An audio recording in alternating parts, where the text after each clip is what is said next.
On parle sport et avant de pratiquer un sport, Sacha, il est important de s'échauffer. Alors pourquoi c'est important ?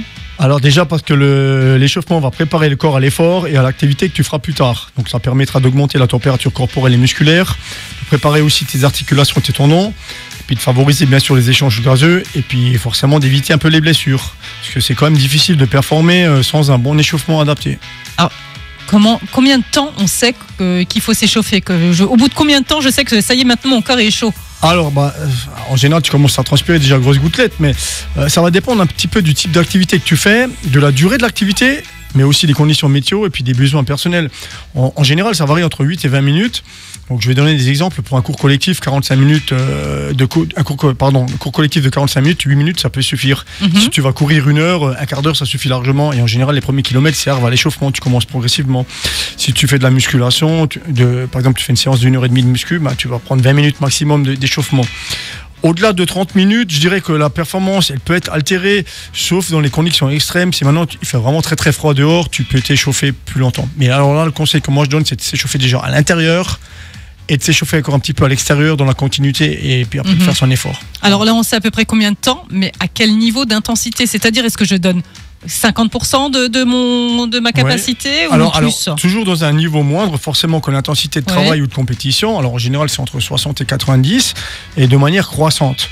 Alors ce qui est aussi important, c'est que il faut essayer de réduire le délai le plus possible entre la fin de l'échauffement et le début de ton activité ou de la compétition. Là, il faut rester chaud. Donc, dans la phase d'attente, il faut que ça soit le plus court possible. On reste pas comme ça, attendre 30 minutes souvent, sans rien faire. Alors, quand tu es en club, tu as des compètes, souvent, tu dois attendre ton tour. Ou bien, je sais pas, il y a les officiels, les arbitres qui contrôlent les équipements et tout ça. Donc, des fois, ça dure 5-10 minutes avant que ça commence. Et là, il faut essayer de rester le plus chaud possible. Voilà. Après, quand tu le fais de manière individuelle, toi, tout seul, t'as pas de délai d'attente. Tu t'échauffes et tu démarres ton activité. D'accord. Comment est-ce qu'on réalise un bon échauffement ? Alors en fait, il faut essayer de potentialiser tous les paramètres. Alors le muscle, le cœur, les poumons, les articulations et même le mental. Donc il faut essayer de faire un petit peu de cardio-training, forcément au niveau cardiovasculaire, la mobilisation articulaire, dynamique et statique, un petit peu d'étirement, mais pas trop, de la coordination technique, toujours en rapport avec l'activité que tu vas faire et un petit peu de réactivité. Donc l'échauffement, il va être organisé, graduel, et l'intensité, elle va toujours augmenter progressivement. L'idéal, c'est de se faire une petite routine qu'on arrive facilement à reproduire. Comme ça, chaque fois, on peut refaire la même chose et on sait qu'on est bien échauffé. Voilà, aujourd'hui, j'ai du mal. Alors, je suis pas bien échauffé.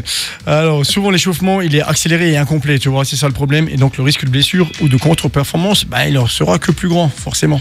Forcément. Et ensuite, ma dernière question, Sacha, est-ce que on peut varier l'échauffement en fonction des conditions, c'est-à-dire s'il fait chaud, froid, ou si on est plus ou moins, si on est fatigué ou pas. Tout à fait, Nadia. Alors, s'il fait froid, tu t'échauffes un peu plus longtemps. S'il fait chaud, un peu moins. Bon, ça se conçoit, c'est évident. Ouais. Voilà. Et puis, si la séance de travail elle est plus intense qu'à l'accoutumée, là, il faut également prolonger un petit peu son échauffement. Voilà. Et puis, dans une compétition, il y a souvent plusieurs passages. Je prends l'exemple de l'athlétisme. Souvent, ils font un passage, ils devraient attendre, ils font un autre passage. Donc là, il faut essayer de rester chaud. Donc on bouge tout le temps.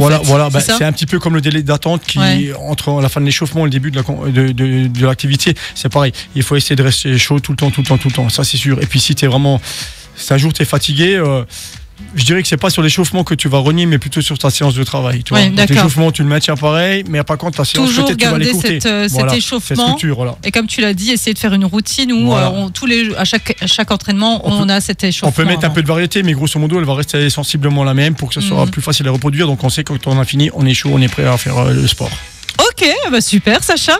On termine tout de même avec notre mot de la fin. Alors, échauffement maîtrisé et gage d'efficacité. C'est évident.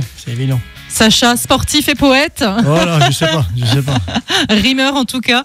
Merci beaucoup Sacha. On se retrouve dans la semaine prochaine. Oui, avec plaisir. Bon week-end à tous. Bon week-end. Bye bye.